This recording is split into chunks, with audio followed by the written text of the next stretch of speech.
Hi, Julia. Hello, Daniel. How are you doing? I'm doing very well, thank you. How you would describe yourself as a professional?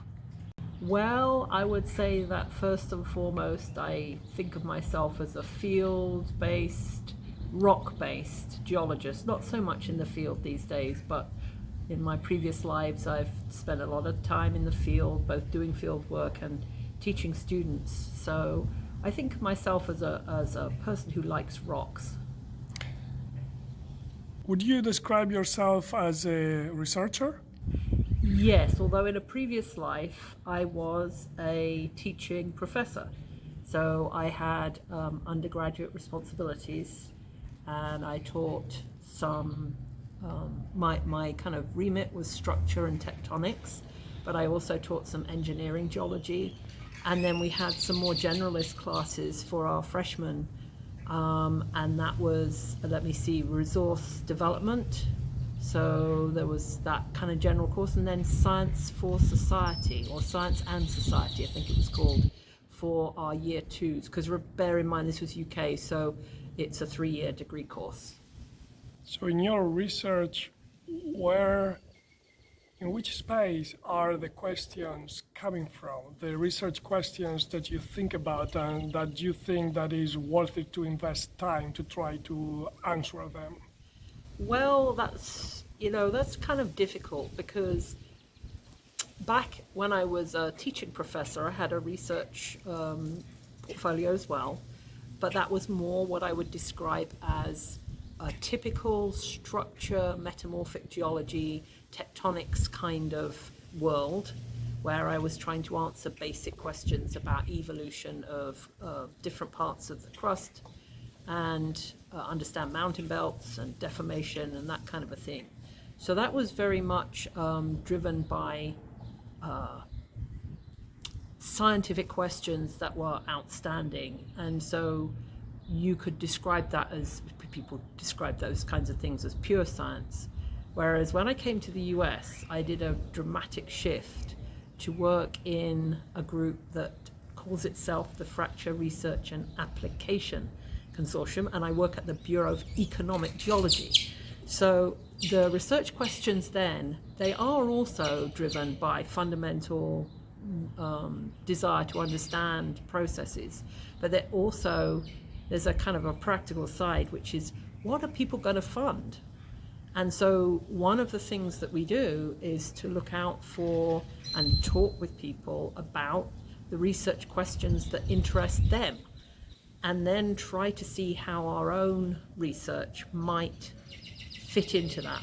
So it's not necessary. So those two worlds are a little bit different. One is totally inwardly led as to what you're interested in, and the other one is that as well, but there's also this pragmatic side where you have to respond to what people are willing to fund. What comes first? Neither. I think that, I mean, for example, in our research group, we have a range of funding types. So some can be very, very tailored to a very specific question that a company wants to answer. And then we also have, and it's not my program, but I'm involved in it to a certain degree. We have a program that's funded by the Basic Energy Sciences of the Department of Energy. So that is fundamental science questions. They don't fund applied research so much as trying to understand basic fundamental things. And in our case, it would be how do fracture systems develop, evolve, what are their properties, how can we measure them. So they're very fundamental questions. So I would say, to answer your question, it's neither. It's a dovetailing in of both elements. And very often you can see that if there's a very practical question, maybe the reason why it hasn't been answered is because there's some fundamental understanding that we're lacking. And so then you need to kind of see, well, can we do some basic science to get eventually to answering the question that was set in the first place. So it's kind of it's a constantly evolving situation, I would say, where you need to think about what it is you're trying to do and how to do it, and not be too constrained by one way of thinking. And what do you like to do the most? I like to. I like to gather data. So I like to be in the core repository, looking at fractures, measuring things, or in the field, measuring things. And then I do kind of like the writing process, the end part of it, because, Steve Laubach, who is the leader of our group, he has a little phrase which is writing is thinking. And I've often thought, yes, that is true, because when you start writing something down, you realize that there are some gaps in what you've just written, and some perhaps things that you've stated that somebody will say, well, where's the reference, or did you measure this, or did you, where has this come from? So you have to be very thorough in what you do.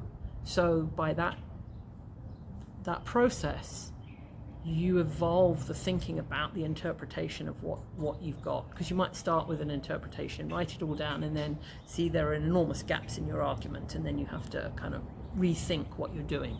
So writing is thinking. So I actually quite enjoy that, because it really does mean that you are concentrating on what your data are and what they might tell you. Are you one of those that read the papers or one of those that write the papers? That's Randy Barrett. Yes, he said that. Two kinds of people in the world. You have to do both. But if you spend your life reading everything that was ever written, you would never write anything. So you have to read. You have to get good at reading things quickly, and by that I mean reading abstracts and conclusion sections and skipping through the figures perhaps in a paper to get the gist of what they're trying to say, and then make a decision, is this worth my time to read this properly? And then if you do invest that time, you really do need to read it properly, line for line, go and check the figures when they're calling them out, see if it's saying, if you can understand what it is they're trying to convey. So yeah, you have to do both, but reading everything that's ever written is not possible. Julia, what is your legacy?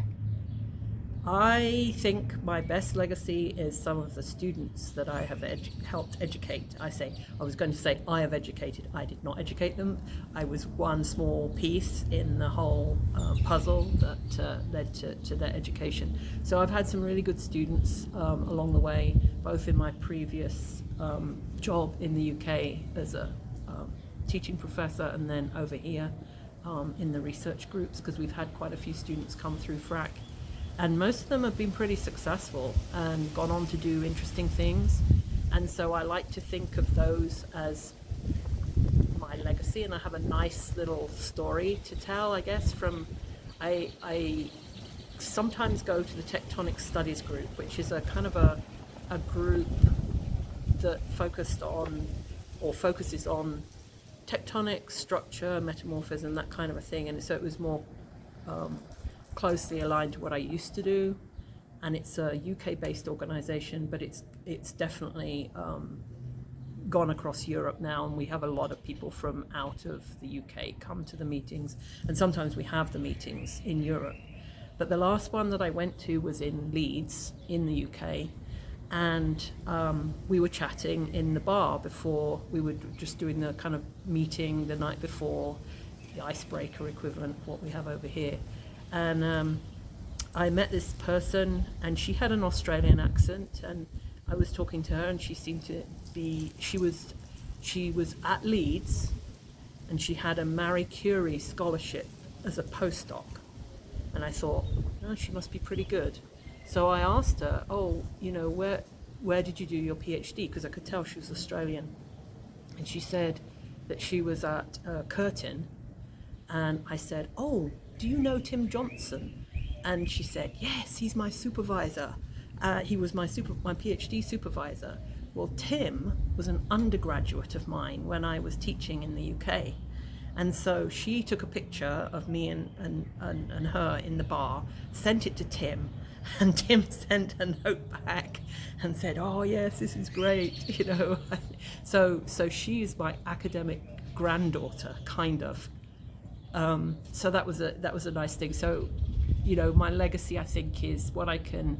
There's the small things that I've been able to contribute scientifically, and then the real legacy is the people that I've helped to either educate as students or else mentor, because that's what I've been doing in the last few years of my career at the Bureau, trying to, you know, I do my work, but I try to mentor the mid-career and younger people to navigate being a researcher. What have been the difficult moments in your professional career or in your life? Well, I would say one very difficult moment was when I made the decision to come to the US to pursue a slightly different style of geology career, because I had been teaching, and it wasn't that I didn't like the teaching part of my job, it was just that the institution was making some decisions about the way things were being done that I took issue with, and so instead of complaining about it constantly, thought do something. So I moved, and I took a job at UT Austin to work with Randy Marrett and his group, and the position had been created validly, but because it was supported by a grant, but the actual details were not quite how they should be. And so when I got here, the dean said, no, that job can't exist like that. And so I had to reapply. And so I had come from the US, and now I was without a job, so that was difficult. But things were sorted out in short order, and I got the position, and it was fine. So that was an awkward moment, for sure. And then, you know, there have been some other difficult times when, you know, funding is scarce and it's difficult to see your way forward, and especially the Bureau is a soft money organization, so constantly worrying about where the funding for research is coming from is something that we all deal with. But I have to say that the Bureau is a big place, and the way it's structured in big teams, if you are reasonably flexible and you have some skills, you can usually find something to do, even if your immediate group is short of funds for a bit. So I have done a couple of stints working a few months in different groups just to kind of earn some money. What about the joyful moment of your career? There are many. I can remember as a PhD student sitting on some outcrops in Greenland. I worked in the Archean block in Greenland, trying to do, you know, what I described before, structural, metamorphic and magmatic interpretation of Archean crustal evolution. And we were sitting there, and it was just me and my field assistant, because that's how it was. That's all you had, and you would move camps by helicopter. So you were on your own for basically 11 weeks with your assistant. But we were sitting there, and it happened to be a nice day with some wind to keep the mosquitoes off. And we were eating our lunch, and we looked at each other, and we kind of said, we're being paid to do this. So I think moments in the field definitely would be at the top of the list of joyful moments. And then graduation ceremonies for student groups, PhD defenses for students that you've worked with, you know, those kinds of things, the milestone moments of people's careers, I think are really good. Any regret? No, I don't think so. I mean, you can always find aspects of something that you don't particularly like, whatever it is you do, but I do not regret becoming a geologist. There have been times where I've thought maybe I wasn't so wise to become a structural geologist, when I've found some concepts or ways of doing things to be difficult, and maybe I thought, well, maybe some other branch of geology would have been easier. But I've never really thought that structure and tectonics was a bad choice, and it certainly allowed me to pursue things that I was fundamentally interested in. So, how did you solve that problem when you thought that you were not good enough? well, there's that syndrome. What is it called? Imposter syndrome. That affects a lot of people, and I would say that you just have to calm down and realize that you don't have to be a rock star every day of your life. You just need to do what you can do, and doing something is better than doing nothing. So, if you're struggling a bit, do something. It's like writing papers. People have this writer's block. Write something. Even if you don't like it, then write something else, then draw a diagram, and then, do something else for a bit, and then come back to it, and maybe you change it. And before you know it, you've actually started to get things organized, and you've started to put something together, rather than sitting there and thinking, or writing something and then screwing it up, writing something, crossing it out, deleting it, paste, whatever you want to do, but in this modern era. But yes, so something like realizing that you don't have to be everything all the time. And if there is something, that you don't understand, well, these days there's so many resources. And failing that, just go and ask somebody that does know and say, look, I'm struggling with this concept, and can you help me? So that's something that I've done. You are part of a geological community. We recognize that our geological community is broader, more international than before, and that we need links among us. How do you feel in the geological community that you know? Do you feel comfortable? Do you feel uncomfortable? I personally feel very comfortable, but there was a time where I did not.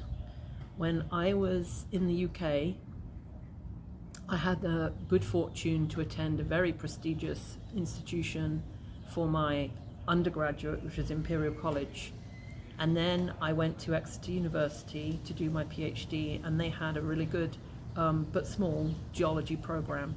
But the supervisors that I had very strong links with the Indian Geological Survey and the Greenland Geological Survey, which was how I got to do the project I did. But then we had a big review in the UK for science. It was basically government thinking, when we spend too much money on science, we need to cut back, and how can we do this? And instead of trying to do a reduction in chemistry, physics or biology departments where they knew they would get a lot of pushback, they thought, let's pick a smaller, weaker science like geoscience and see if we can hack away at that. And so a lot of departments had to close, and Exeter was one of them, my PhD. And so that was a really sad moment. And so that went away, and so I felt like, and then I took a job, and I went to a small university. It was a college of higher education when I joined it, and then it became a university.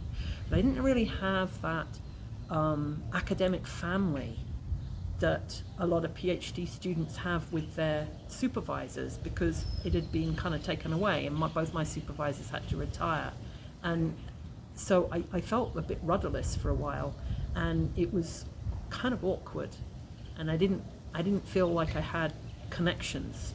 So that was, some would go to meetings, and I would know plenty of people in a kind of superficial manner, except for the ones who taught me as an undergraduate. I would know them, but I would feel a bit uncomfortable about trying to join in their group, because they've got a research group and I'm not part of it.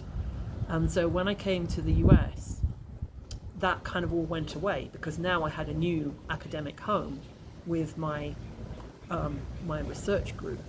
And so when I went to meetings, a lot of my research group would go as well, and then I got introduced to a lot of people, and so I quickly developed a community around me where I was able to function quite well. So I'm always very conscious of that when I go to meetings. If I see especially younger people who are kind of sitting by themselves, I do tend, even though it's not in my nature, because I'm not a very gregarious person, I do try and go over to them and talk to them to make them feel better and more included. And funnily enough, sometimes it's led to research collaborations, which was just amazing. So yeah, I think, trying to recognize that it's easy for me now, but it wasn't once, and it might not be for other people. In your decades of belonging to this geological community, what have you seen changing in the national versus international aspects, UK versus America institutions or communities? Well, I think the big difference that I see personally, and this is not, it's not a fair comparison, but is the amount of funding that's available, and there's opportunities. There's opportunities of scale probably in America because it's huge, lots of institutions, lots of people, but the funding and scholarships and just foundations, that kind of a thing, it's not so much in the UK. And so if you're from a small institution, it can be quite difficult to fund research, even if it's good. Whereas over here, there are many more avenues to pursue in terms of funding. So that's a big difference. I think, otherwise, there aren't so many differences. The way that people interact, the professors with their students and so on, is not so different. But the funding is a big difference, I would say. So that was about the difference between different nations, in your case, UK versus USA. What can you tell us about the evolution in your belonging to the geological community with respect to the topic of gender? Okay, so when I started, our undergraduate class was, I think it was 34 people, 34, 35 or something like that. And there were 9 women in that group. And then, this was Imperial College of Science and Technology.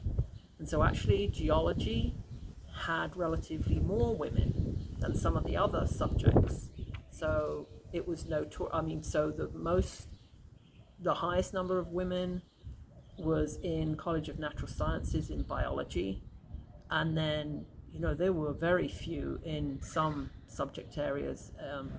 There were always some, and I had friends in female friends in aeronautical engineering, chemistry, across the board, and mining, geology, but it was a very male-dominated arena.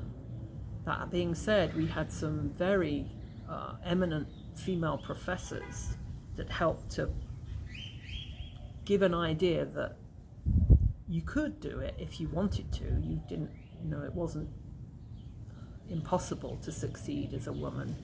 And I never had much feeling that I was being discriminated against, except there was one exception where I wanted to work for the British Antarctic Survey, and at that time they didn't employ women in the field. They employed women in other roles, but not in the field. And I wanted to be a field geologist. I'd been working in Greenland and I thought I was a good fit, but that didn't happen. But shortly after that situation where I tried to apply but was told no, they did change the policy, and so women were able to work as field scientists.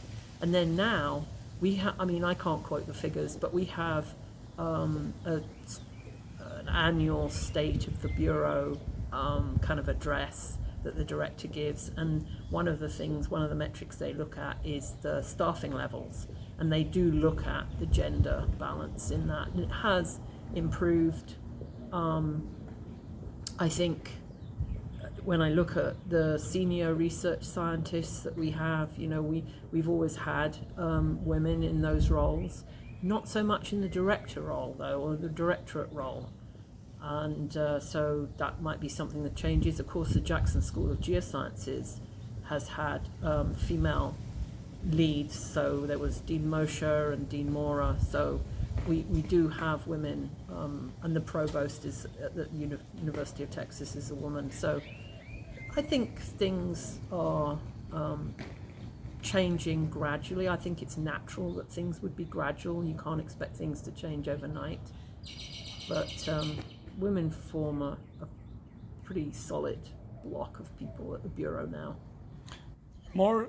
In more general terms, what do you think we have to fix in the geological community today? Well, so one of the things that many of us are concerned about is teaching of fundamental geology. And the problem is that teaching an undergraduate curriculum is it's a zero-sum game. You can't just add classes and add classes and add classes. And so if you want to teach planetary geology, if you want to teach climate science, if you want to teach modern isotopic measurement techniques, something has to give. And I worry that some of the very basic fundamental skills are going by the way, and so say for example you want to teach some machine learning. I mean, I would definitely, it's not my field, I don't know anything about it, but I would not say that you shouldn't teach it, but what has to go? You can't just keep adding stuff. So I am concerned that fundamental skills of recognizing geological features in the field and in rock samples, hand samples, thin sections, that kind of skill I'm concerned, and I don't know whether it's a valid concern, but I'm concerned that there are fewer classes teaching that kind of thing. And that you can go so far with models, but if you teach people how to do modeling, they might lose sight of the thing that they're trying to model and not really understand it. And so there's a danger, in my view, that we're going to lose some knowledge. I'm sure previous generations have said exactly the same thing and said, in my day we were doing this and you should do it like that forever. I recognize that there is a generational progression that has to take place, but I do worry about the fundamental parts of the science that may be getting lost. Focusing on the progression, what are the things that are working right now that you recognize that they are better than in the past? Always talking about the geological community. Well, so I think that our ability to curate and portray large and complex data sets has improved. I mean, if you just think about geomodels and how you can have a thing where you can spin it around, you can slice it, and you can put different parameters in, take other parameters out, and show everything, and really convey, say, stratigraphy or porosity distribution across a big basin, that kind of thing. So the ability to do that, so that would be a lot of computing power. Of course, we have at UT the petascale computing facility right next door to us, so we're very familiar with the idea that powerful computers are available, and they're very good about, if you want to use something that needs a lot of computer power, you go and visit with them and you tell them what you want to do, and then you can get some time on the machine. And they're very proactive about making sure that they're there as a service for research. So I think that the ability to crunch huge data sets and portray them is one major step forward. I would say satellite data, remote sensing, all that kind of group of things has enhanced our ability to measure things very well. So the list goes on really. There's get the microbeam labs the ability to do the things that we can measure now that when I was an undergraduate, we couldn't even dream of doing. So most of these are related to the methodology. Right. What about ideas? I think people have plenty of ideas. They have plenty of ideas. One of the other things, though, that is concerning me, and it partly comes because I am an associate editor of the AAPG Bulletin. I do review work for journals of many, many types. There's probably 20 journals that I've reviewed for. Sometimes I do review work for proposals for big government grants, that kind of thing. And of course, I'm an author as well. So I author, reviewer, editor. I see that. I see the amount of literature being submitted to academic entities as being unmanageable.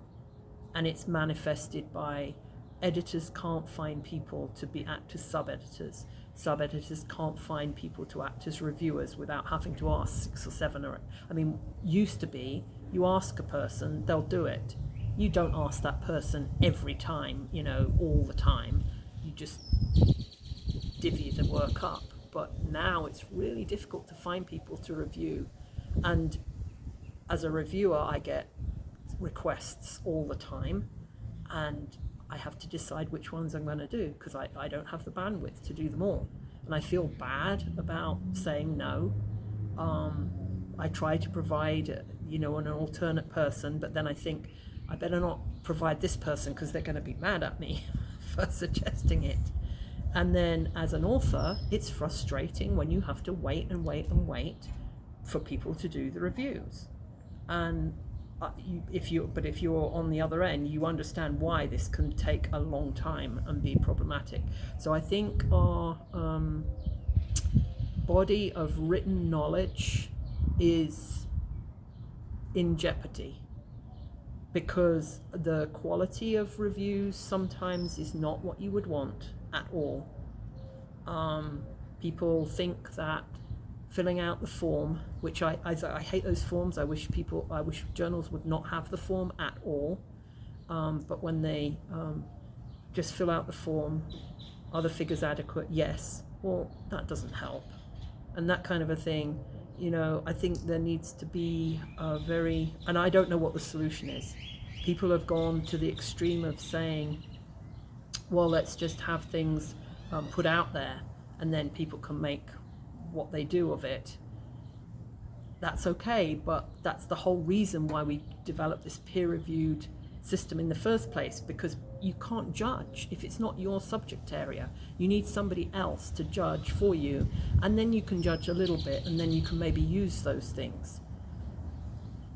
It's a tough situation we find ourselves in. However, you say that the ideas and the depth and the quality of the ideas, they are high. Well, not always. So for example, if you get papers come across your desk as a reviewer, sometimes you'll think, why did the editor even send me this? No, reject straight away. Or as an editor, I try not to send things out that are subpar. And they might be, there's many reasons why you would do that.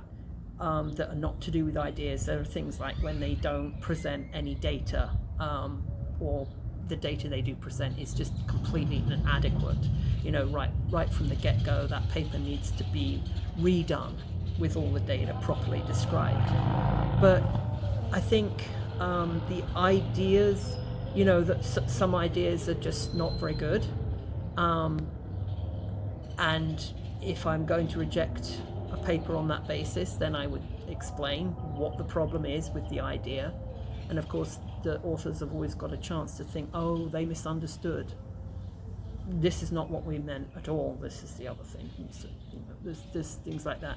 I think, people in my own research organization, people are coming up with ideas all the time of things to do.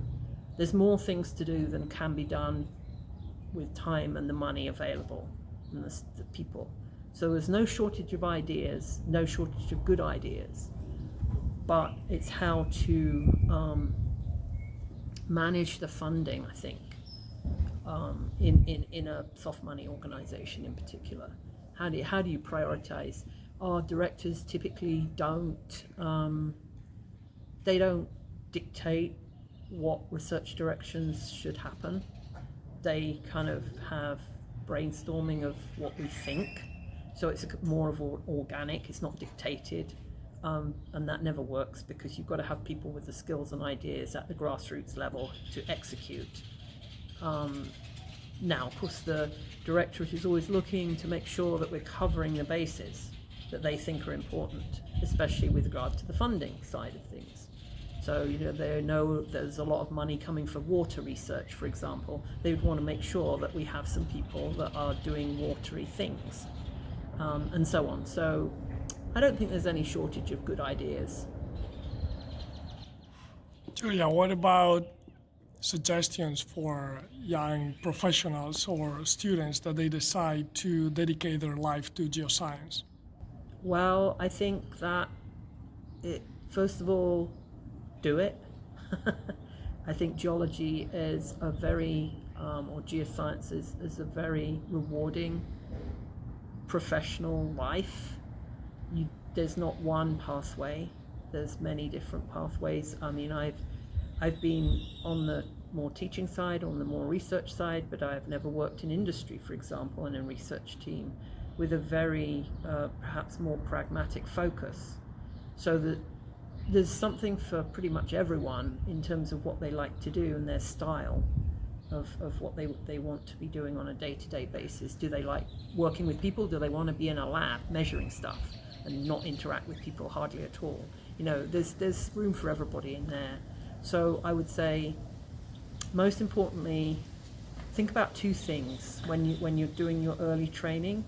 What do you like and what are you good at? If you really like something that you're not very good at, you've got two choices. You either say, okay, I would really like to do that, but I'm just not up to it.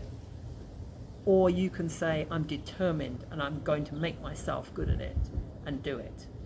Now, of course, that might not work, so you might need to have a plan B. But recognize those two things, because if you're good at something but you hate it, that's no good either. So put those two things together. Try and figure out the best way to get a good education in those things, and then connect with people. Don't be too shy. There's a sweet spot between being too pushy and too shy. One thing that you can do, if you write papers and you know that there's a professor in a different institution that works in that space, if you have published a paper, send it to them and say, I think you might be interested in this. These are some ideas I have. What do you think? Now, they can ignore it altogether. They might. Or they might actually say, this is amazing. Yes, come and be a postdoc in my lab. You never know where things are going to go. So, and you don't really lose anything by doing that. On the other hand, writing a kind of a general wishy-washy thing saying, I would really like to come in work in your research group, isn't going to get you anywhere.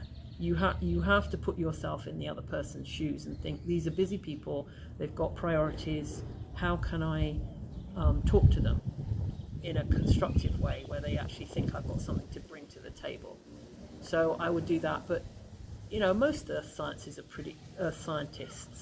are pretty kind of generous spirited people. I've found that I haven't ever been completely rebuffed in a situation where I've tried to initiate. Some people might let you down politely, but they're not rude or horrible.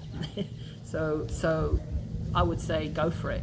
Just to figure out what you want to do, what you like to do, and what you're good at, and do that. But also at the same time, don't be trying to prescribe your whole life journey, because oftentimes things come up that you would never expect.